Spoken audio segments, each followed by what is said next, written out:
Damn, son, where'd you find this?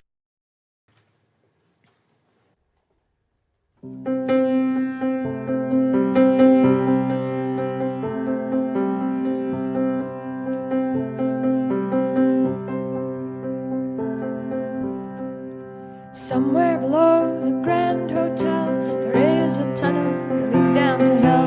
Take the dumb waiter, the laundry chute, and sneak through the hall past the boys' shining boots. Then left at the courtyard, through the old garden, where all the bellhops smoke with the guards. And then you run to the old lake house, down to the old lake house, run to the old lake house where it begins.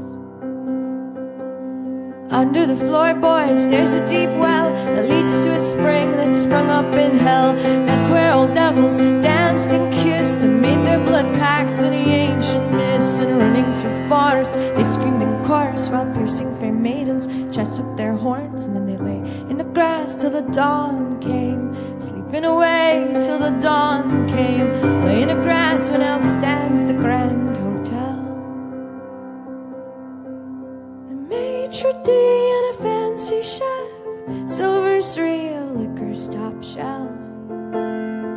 Play some tennis, swim in the pool, stroll the garden, shady and cool. You won't care that the devils won't mind, that the devils won't know that the devils are near. Somewhere below the Grand Hotel, there is a tunnel that leads straight to hell. But no one comes up for the souls anymore. They come for some comfort and for the dance floor. And hiding sharp horns under fedoras, do not disturb signs instead of a chorus. They toss and turn till the dawn comes, on soft sheets till the dawn comes. No one sleeps at the Grand Hotel. Service, mini bar, scented soaps, chauffeured cars. Stay a day, stay a week, here's the tunnel, take a peek. Just call up your friends at the front desk, any out at the front desk. Call up your friends at the Grand Hotel. You'll always have friends at the Grand Hotel.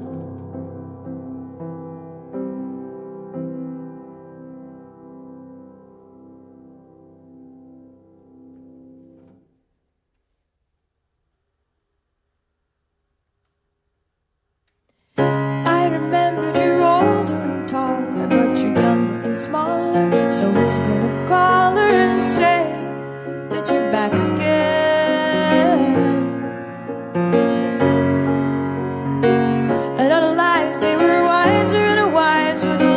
And the liars were on fire, and the fires were put out just to be lit again. You're alone till you're not alone, and that's all you'll need to know. Every time you decide to stay, then the world will make you go, and that's all you need to know. All the debts they got settled, and the settlers got cattle, but the cattle was rattled by the snakes that were guarding the garden gates.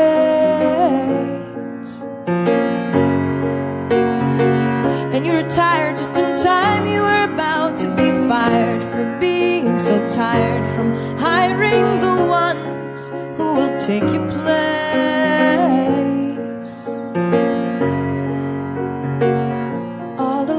On your resume have become the truth by now, and the things that you never did have become your youth somehow. You know everything by now. Enjoy your youth, sounds like a threat. Enjoy your youth, sounds like a threat, but I will anyway.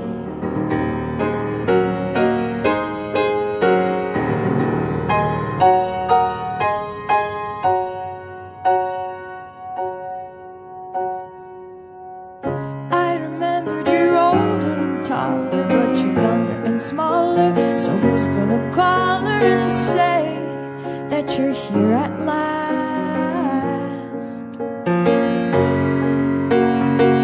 And all the days, they were longer, and the drinks, they were stronger. The words we sang wrong, but the songs were remembered, and time just passed.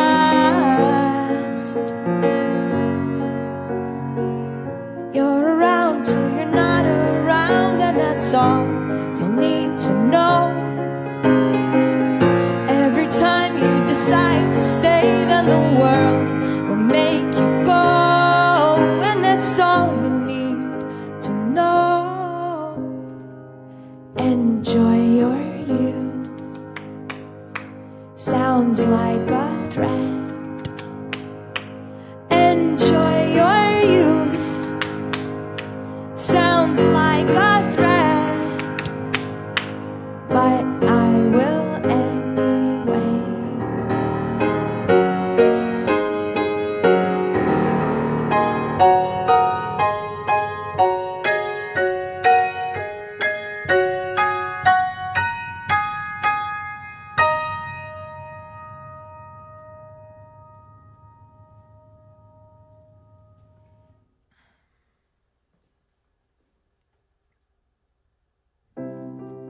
All my love in black and white on this color photograph. Sad, sad eyes know too much. You will always start to cry. Why should I wait for tomorrow? Why should I wait for tomorrow?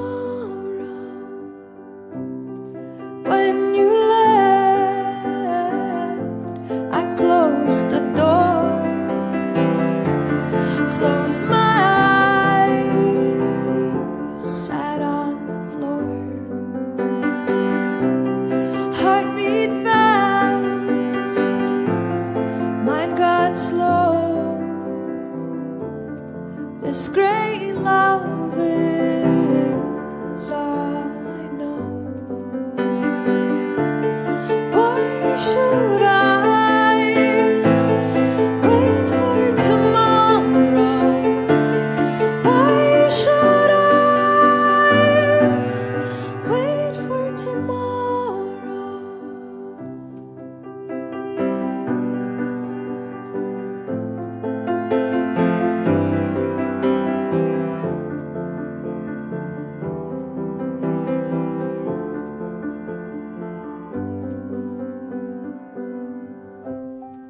All my love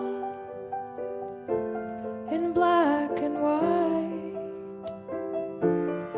on this faded photograph. Sad, sad eyes know too much. You will always start to cry.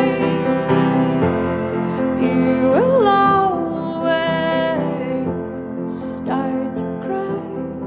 Oh, you will always start to cry. Oh, you will always start to cry.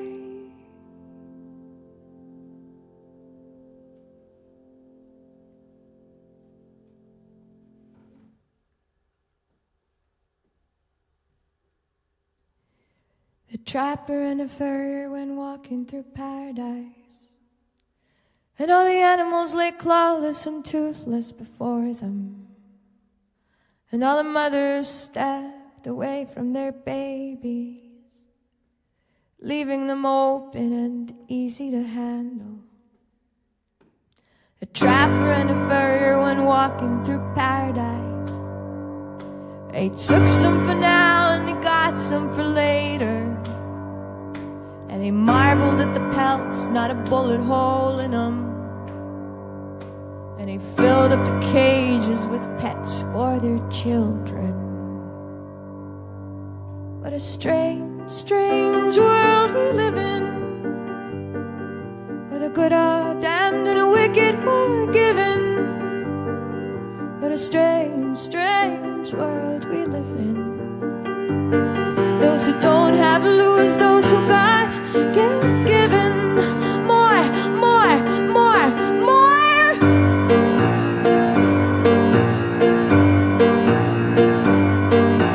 The owner and a manager went walking through paradise, and all their shelves were filled with awards and achievements. And on every corner a power presentation, and on every floor an army of workers.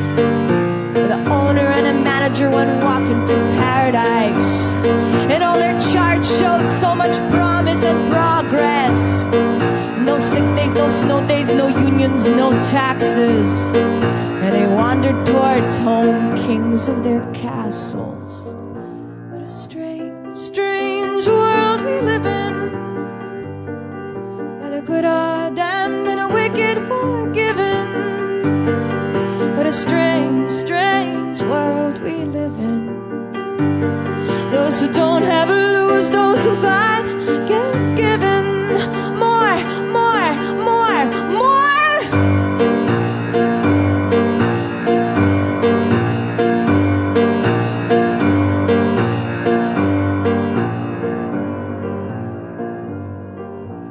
The lawyer and a pharmacist went walking through paradise, and all the sick were around them with fevers unbreaking, crying and bleeding and coughing and shaking, and arms outstretched, prescription collecting. The lawyer and a pharmacist went walking through paradise, press suits in a courtroom, aroma of chloroform. And they smiled at the judge, disposition so sunny, 'cause they didn't have the cure but sure needed the money. What a strange, strange world we live in, where the good are damned and the wicked forgiven. What a strange, strange world we live in. Those who don't have lose, those who got get given. More, more, more, more. More, more, more, more. More, more, more, more. More, more, more, more. More, more, more, more. What you got on tap? I'll take two of that. I'm chasing a story I heard when I was here last at the back of the class. You pretended you never got lost. You're at the back of the class, in the back of the bus, sitting out at the dance, always saying no thanks. When they see you around, you look down at the ground, but when they walk away, you wish they'd stay. Never, never mind bleeding heart, bleeding heart. Never, never mind your bleeding heart. Never, never mind bleeding heart, bleeding heart. Never, never mind your bleeding heart. You can't help but stare at everyone there. It's you versus everyone else. Your outfit's a crime, you feel their cold minds placing you under arrest. And you serve your time, drinking all night long, staring at the walls of the jail like home, listening to that song, 'cause it hurts just right till everything is gone tonight. Never, never mind bleeding heart, bleeding heart. Never, never mind your bleeding heart. Never, never mind bleeding heart, bleeding heart. Never, never mind your bleeding heart. Never, never mind bleeding heart, bleeding heart. Never, never mind your bleeding heart. Never, never mind bleeding heart.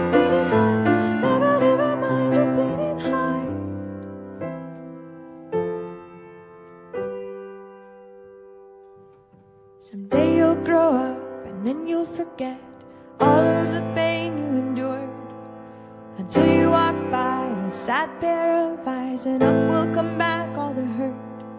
And you'll see their pain as they look away, and you want to help, but there's just no way, 'cause you won the war, so it's not your turn, but everything inside still burns.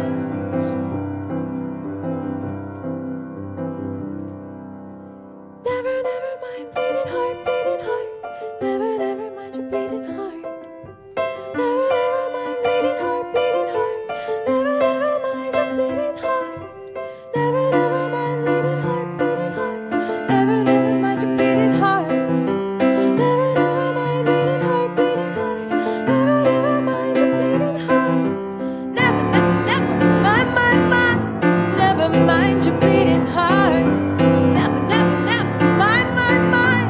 Never mind your bleeding heart. Never, never, never mind. Never mind your bleeding heart. Never, never, never mind. How long must I wait till you learn that it's not too late? How long must I cry till you know that you really tried? How long must I try till you learn that dreaming's hard? How long must I dream till you heal your bleeding heart? Never mind your bleeding heart.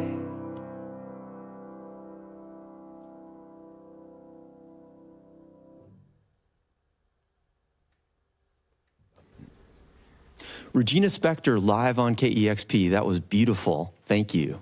Thank you. Songs from the new album, Remember Us to Life. Your first album in 4 years. You've been busy during that time, though. Yeah. Having a baby? Yeah, I had a baby. I spent that time being pregnant, then having a baby, then figuring out how to have had a baby. Wow. Well, I was going to ask you how you went about balancing having a baby with writing new songs, putting together the new album.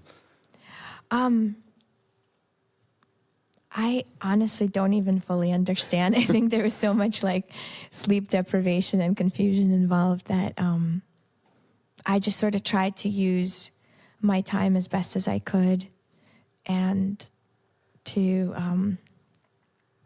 I don't know, to really be present for both. Sure. Yeah. Well, it sounds like there was a lot of creativity during that period where this is the first album that is all new songs. Yeah. The thing is, so I always write some, just stuff between records, but then the way I've made records in the past was I would just sort of go back to this entire kind of batch of songs there are dozens of songs that sort of over the years get accumulated, and then I just make everything equal, and I just pick whatever feels right at that moment. But with this record, it really just felt like all I wanted to do was just all the songs that I'd had written since being pregnant and then having the baby.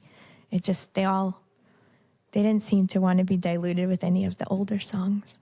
Sure. Do you feel like there was a theme that ran through these songs? That stuff is always so hard to Sure. do, like on your own self. And I don't know, I feel like in hindsight, I remember definitely thinking like, wow, I'm so filled with emotion and so happy right now. And so many of these songs are like so bummed out. But I don't think it works like that. Like, I don't think you just like have instant, correlation between how you are in the moment and the songs that you write. They're sort of on their own timeline, and then you're probably like I kind of think of it as like 3 tracks simultaneously. Like there's like your conscious mind and your current state. That's like one. And then there's like your subconscious, and that's a whole other one. You don't really get to find out what's going under. It's like a big mystery. It's like you have a duet with this thing you don't really get to see. And then there's like somewhere under all of that murkiness is like the collective subconscious and the soul and the universe and everything, you know. So then it's just this big mystery. Sometimes and then you just try to produce it however feels also musically challenging and fun. Well, it all came together great, and I love the variety on the record. And it did I read that this was the first time you brought in a full orchestra? Well, I actually didn't bring them in. They were in Prague. Oh, okay. And but it's the first time we arranged and recorded a full orchestra. And most of the string arrangements we had a lot of string arrangements on this record, more than I have before. I've always kind of played with some, but never on so many songs and so many different sort of sizes and of configurations of orchestral colors. But most of it was done with just me and Leo Abrams, who produced the record. We sat in a room together and we kind of, came up with these arrangements. But then the orchestral one, the one that's on Cellars of Flowers, that was full orchestra in Prague. And that was, we kind of came up with our own mini arrangement. And then we had this film composer, Andrew Skeet, in the UK, actually like full arrange it for the whole orchestra. And then he flew to Prague and conducted the orchestra. And we were like real time in the studio. So it was this interesting thing where, let's say I would have notes or Leo would have notes about, let's take those 3 cellos out or make this quieter, or we need to have, different dynamics, or actually, we don't want brass there after all, or we want them on a separate track or whatever. All kinds of, I'm a control freak in the studio, as you could just see. Yeah. But it's fun to have. I just like to have options. But then, you would see them on a screen and like a phone would ring and then somebody would walk up to the conductor, tell our notes to him, then he would say it to the translator. Oh, wow. And then the translator would say it to the orchestra. Oh my God. So it was this incredible, experience. It was really special. No, I mean, I think if we weren't on such a time crunch, I would have definitely just flown to Prague. But in some ways, it was almost like more of, wow, look at the world we live in, how connected we are, and how these musicians, just watching people real time learn your music, especially with that song where I think so much of music is on click now. It's like on the grid and everybody can just have a click in their ear and they could sort of lock into it. Yeah. But a lot of my songs, they sort of feel like they die as soon as I put them on a click. And then I can't. So for example, Cellars of Flowers, I just played it on piano and it was, the time was really fluid. It was exactly how it felt to me. And then you're watching the orchestra literally have to learn, like memorize, okay, she slows down a tiny bit here, she speeds up here, and they have to this giant ship has to like maneuver as if it's like a tiny little speedboat. And it's really cool to see them just learn it. That's incredible. Yeah. Wow. When you write the songs, do you think about like your vision for how they might play out in terms of the production of them? Yeah, I mean, well, this is the interesting thing. So when you're writing a song, when I'm writing a song, I don't know if it's like that for everybody. Everybody's different. I hear a lot of production in my head, but it's imaginary production. So it's not like physical sounds. It's almost like, maybe the colors that you see. Let's say you see a painting in your dream. Then you try to paint it in real life. You go to like, okay, there was this this kind of yellow that was the sun. And you go to just like yellow, and it's not the yellow of your imagination. It's just, you have to translate it into the physical world. So a lot of the time I'll have this like imaginary production, but then when I go to make it in the real world, it's like, okay, what is the closest sound to my imagination that is in the physical world? And also then as soon as you start to bring in physical sounds, it's kind of like a dream and you forget the imaginary production. So it just kind of fades. And you can't download it from your brain and record it and compare. So it just kind of goes away, which is, you know, I just really love how mysterious we all are, and how these things, we're like these enclosed capsules. We can't download our exact like feelings. We can't compare anything. There's like no way to yet. I don't know. Maybe someone's going to figure it out. No, yeah. But it's, you know, it would be really cool for me if I was actually able to record things directly from my mind and see how they compare to what it ends up being. But we'll work on that. Yeah, see please. If we can get that. Can you guys work on that for next time I'm here in Seattle? One way that you can kind of do that maybe is through video. And I know on Small Bills, the first single off the new album, you're riding around on a pink bear and then you turn into a mermaid. Was that in your mind when you wrote that song? No. No, I actually, but what's interesting about that, so is that a lot of the images that were in that video, or like, it was a collaboration between me and Stephen Mertens, who animated it. But I told him a whole bunch of these images that I really was hoping to have in the video, and they had been from actual real dreams that I had. So, and then a few of them were just like childhood, based on like childhood memories of like certain Soviet cartoons and certain kind of feelings. Then again, it's like almost like, you know, if you Xerox copy a Xerox copy of a Xerox copy. I think in a lot of ways, the art that I end up making always seems to be that. It's like a 30th Xerox copy of a Xerox copy, but I'm always trying to get it as close to the original inception of feelings or ideas. Wow. Well, it sounds incredible. And the new album is called Remember Us to Life, full of great songs and so much vivid imagery coming out of the lyrics as I listen to the songs. So thank you. Thank you for producing it. Thank you. Yeah. Thanks so much for listening in such a generous way. I wanted to ask you, since this is your first time here at KEXP, I wanted to ask you about your background. You were born in Moscow in the old Soviet Union and moved to New York City when you were 9 years old? Yeah, to the Bronx. Wow. And were you playing piano when you were in Moscow? Yeah, I had this amazing teacher, and she was my teacher from when I was 7 till I was 9, and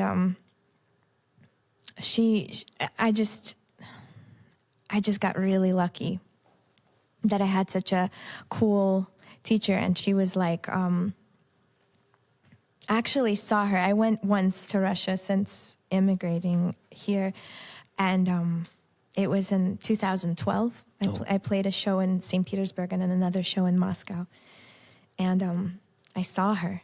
Oh, did you really? For the first time, obviously. For the first time since I was 9, and it was incredible. I bet. And she just couldn't believe that I really, like, I don't know, it was almost like she didn't believe, like, how much I remembered her and, like, how much I loved her. Like, she just was like, but you were just a little kid. And I think that's something that people forget, is that, you know, I don't know, I think, like, these entire worlds go on in our minds, and we're a lot more formed when we're kids than we think of when we grow up. We sort of just, so true. You know, we kind of just dismiss it a little bit. And I don't know, when I talk to a 7-year-old, I always try to, like, remember, like, no, just, you know, they're not babies. They, like, really get shit, you know? No, exactly. Yeah. When you moved to the U.S., were you able to continue playing piano right away, or was there a break there, or? There was definitely like a lull because I didn't have access to a piano all throughout the immigration process, and then once we got to America, and I didn't have a teacher once I got to America, and then I sort of had this kind of lost year where I was, I was really. I'm actually surprised because I should remember this more now because I take it for granted that I could just play. Sometimes I don't even touch a piano for weeks. And it would be good if I could keep that like starvation for it in my mind and appreciate it more. But I was really starved for playing real pianos, and I was always just practicing on tabletops and on windowsills, and I had my music, and whenever we'd meet somebody who had a piano at their house, or once we moved to the Bronx, we started going to this local synagogue. And first of all, there were really nice kind of elderly people that lived there. And for them, maybe for the last 30 years, the piano was just this place to hold photographs of their kids and their grandkids on. Nobody played it. And so I would just go to their house with all my music, and I would practice for 2 hours. They'd give me cookies and stuff. It was nice that they would do that. And then, that's great. And then the synagogue itself in the basement had this really kind of old, beat-up piano, but they let us come with my parents, and we'd just go in the dark and turn on all the lights, and they had a little stage, and I would just practice in there. That's so great. Yeah, it was really cool. Yeah. And then eventually, someone in the community donated a piano to us, and they actually these movers brought it up like 4 flights of stairs, and it was crazy I don't even understand how they moved that piano up there, but it was such a sweet moment in the Bronx community that it actually ended up in the newspaper. There's like a picture really? there's like a picture of me like smiling with my parents like in front of this piano. That's incredible. And that it was a life-changing event. I mean, having that piano there, I'm sure. Yeah, and then I really practiced well, and it coincided with me getting this amazing teacher in the Bronx in Riverdale who also just ended up being one of these just kind of very kind people, and she ended up teaching me for free. Wow. And you were playing classical. Yeah, right? and she was like a classical professor, and she just taught me for free till I was 17. Wow. Even once we could afford it, she just wouldn't. She kept teaching. Yeah, I don't know. I think that whenever I think about like just the state of, I don't know, education or like the state of affairs in our country, I always think like so much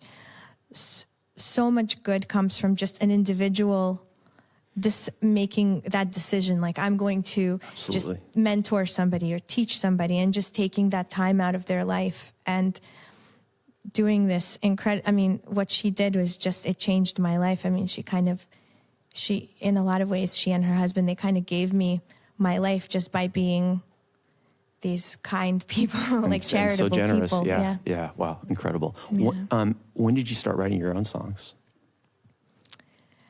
Well, probably around like maybe the earliest and the worst songs ever on the whole planet, or like maybe around like close to 16 probably is when I kind of braved up a little bit. But after kind of maybe like more like at 17 was like really when I started really trying. Got it. And then you started playing out, and then fast forward, you're touring with the Strokes. Yeah. Like by the time I went touring with the Strokes, I still had never played in a place that had like proper, like I never understood how to make a monitor mix, cut to like trying to understand how to hear myself at like the Aragon Ballroom, or in like giant places. But yeah,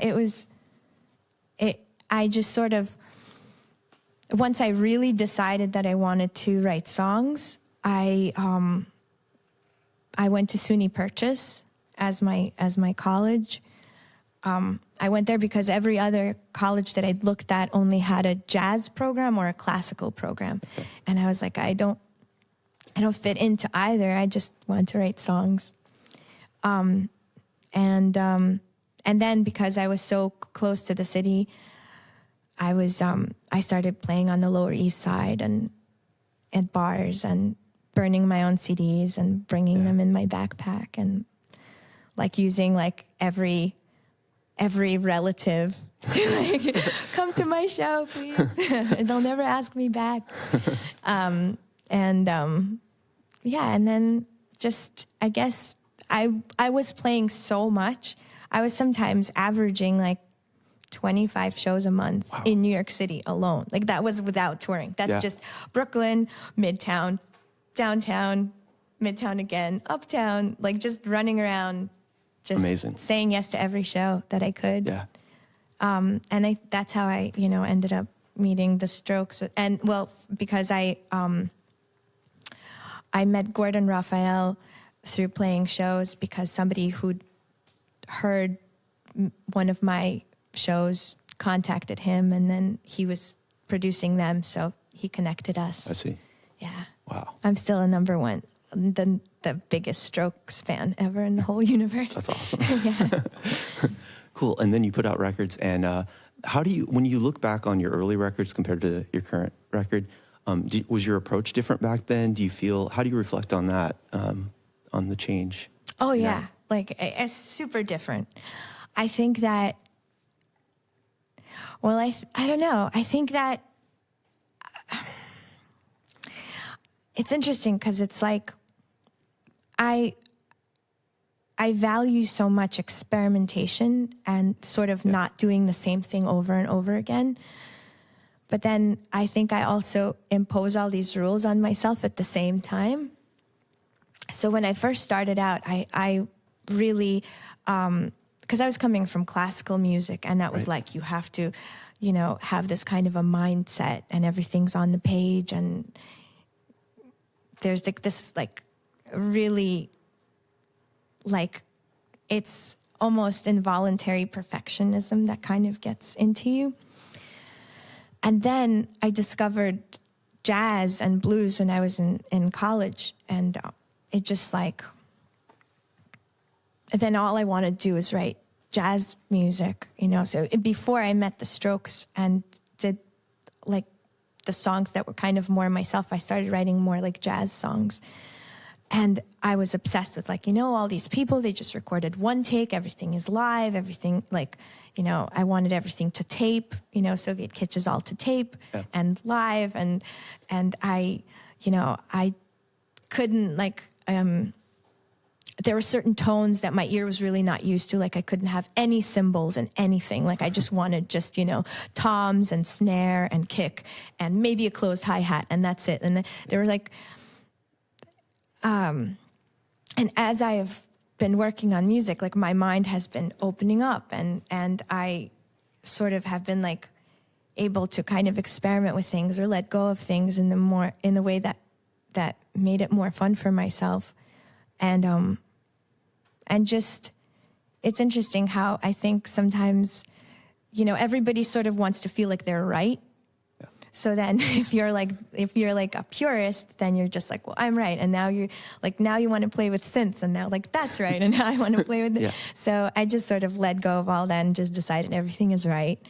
And I get to now do whatever the hell I want. Yeah, which I love. And on the new album, Remember Us to Life, the classical elements are still there, but then you also have maybe like a hip hop kind of beat on a track, and it's incredible. I just sort of try to let in everything that I love. I mean, to me, it's like not about genres at all. It's like if it transports me somewhere, it makes me feel something, then then I love it. So I just want to do that with my songs. I just want to have whatever genres, but just try to make it true to itself. Well, you're definitely doing that. Another thing I wanted to ask you, you worked with Chance the Rapper on his new record, and I know the song that you worked on, it's on the record, but the version that you worked on is not. Do you think that will come out? I know I saw him tweet, and he said that maybe one of his biggest regrets is that he didn't put that version on the record. Yeah, it was. I think he's so talented, and I think he's so amazing. And the song, as it is on the record, seems pretty perfect to me. And that was the song that he sent to me to work on. So, then when I first got it, it was like I couldn't even understand what to put in, because it just felt finished, which I guess it is, which is why it's on the record. But then he was like, no, I want to mute a verse and I want you to write. And so then I got, I kind of adjusted my mind to it. And as I lived with it, I started to hear all these kind of lines that could interplay with him. And then I wrote basically what he had as his last verse. That was all empty. And I wrote all this little part in there. But I sort of likened it when I was talking to this one person as to like, if like somebody invites you to move in with them, but that you show up with all your stuff, but all their stuff is in there already. And there's like, there's just not that much room. And I understood like exactly why he wanted it as he got used to it, because it was finished. But I think he said that he was a big fan, and he had like, I think he loved the idea of me like participating in it. Sure. But what we talked about was basically that someday we would just do something from scratch, so that it wasn't like I was moving into like a finished room. I would just be like, we'd build the stuff together, and then there would be room for everything. But I think that the way it is just great. So I love that analogy. No, that totally makes sense. Well, I hope we hear that version at some point. But. If I will never leak it, because I protect right. people's art. Totally makes sense. I have to ask you one more thing. Yeah. Since you're from Russia and you're an immigrant, I wanted to ask you about the current political climate. Oh, of course. And, it's like the giant. It's yeah. like the 7 elephants in the room. No, it really is. Of life. Yeah. How have you been writing songs since the election or around that time? And has some of what has been happening creeped into some of your thoughts there? I mean,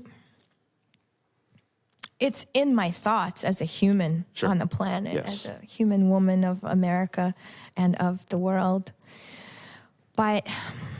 And sometimes I kind of wish that I was maybe like a different kind of artist, because I think some people, they're kind of like that, where like something is happening to them and they can really just, this happened and I'm going to write a song about this and it's going to be directly about this. But for me, it's almost like this strange thing where like songs from years ago sometimes fit what I feel currently. Interesting. But I might think all this stuff, but instead I will write a song about, a dog that's sick or or something else. Like it doesn't. I guess my art, I can't really like figure out how to harness it with agenda. Like whatever happens, happens, and in some way, it's kind of comforting for me because I really like mystery and I like interacting with something that I don't fully get. Yeah. And I like not knowing everything about my art. But in another way, like, I wrote, I don't know, The Trapper and the Furrier like a few years ago, but as I was touring, it was like, I was like, fuck, I hope I'm not like some kind of like a, I didn't want it to be a prophecy. And even like songs like Ballad of a Politician, which I had written, and it was on the previous records on What We Saw from the Cheap Seats, and it was years ago. But basically what I think is that these things just go on, they always have, and whether it was like the czars or the pharaohs or every kind of, political system that has ever existed, it's even deeper than right now. It's just, it's human nature, and then within human nature, it's like animal nature, the desire to conquer, the desire to just accumulate and have more. And it's just, I don't know, sometimes I feel like it's just this big theater, and it just swings from one view of it into another, and we just happen to be in this angle. Yeah. And when I really pan out, you know, because I was very, very, very depressed, like extremely depressed, in a lot of ways, because I was thinking, God, you know, my parents went through all of this, and they left a country that was really oppressive and really closed, and, you know, learned a new language and did all of this, and you know, brought me here and had all this hope. And then I started to feel like, oh, and then, you know, it's like, and then the circle is closed and you're back exactly where you started. Right. But then, you know, in my daily life, and as I meet people, and as I travel the world, it doesn't feel the same. It doesn't feel like it's closed. There are so many people that so much want things to get better, that like, I just, even like just the fact that I was on tour as it happened, it was really comforting, because you could just feel it in the halls and in the theaters. It was just so palpable, like the desire, the upsetness, and then the desire for things to get better, and that they weren't resolved for just to be this way. That really comforted me. And then the other thing that I thought was that a lot of it is sort of bigger than us, and you don't get to pick your time period, and you don't get to, you know, we have been sort of protected for most of our lives. And like, I think about my grandparents, you know, they graduated 12th grade and World War II started. And it was like World War II Russia started, where like they were part of the 5% of their yearly graduates that survived. 5% of their year survived. Wow. So I think about that. I think about all of how everybody was so afraid to talk because they'd grown up in like Stalinist times and just that era. And at the same time, they all went on to have meaningful friendships and families and love in their lives and happiness and kids and grandkids and great-grandkids.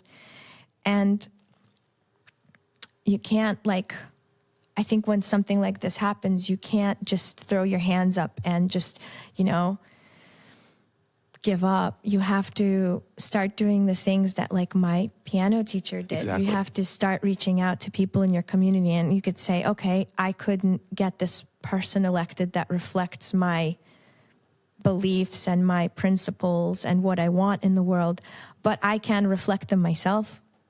Oh, you want to be so giving and help with equality and help mentor a young girl, help her feel not like she's, you know, won't stand a chance. Help her not feel the glass ceiling. Yeah. Don't just sit there retweeting things or clicking or talking in this vacuum and saying the same thing or complaining. Don't give the airspace and say, oh, did you hear what the crazy man said today? Did you hear what the crazy man said today? And we could spend 4 years like that, just being like, could you believe it? Yeah. I mean, every day is, could you believe it? I can't.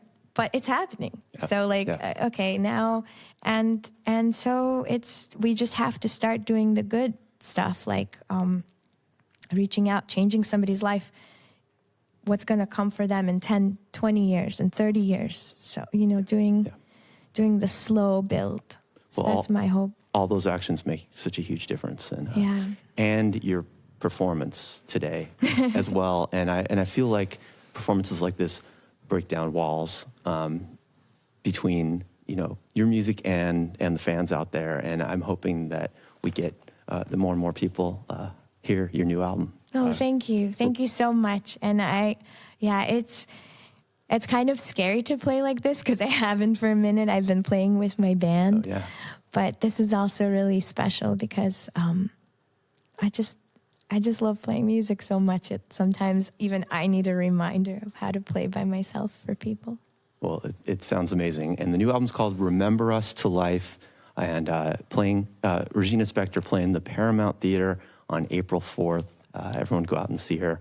And thank you so much for coming into KEXP. Thank you, Larry. Yes. I'm Larry Rose. Thank you so much. You're listening to 90.3 FM KEXP, streaming all over the world at kexp.org. Discover great music at kexp.org.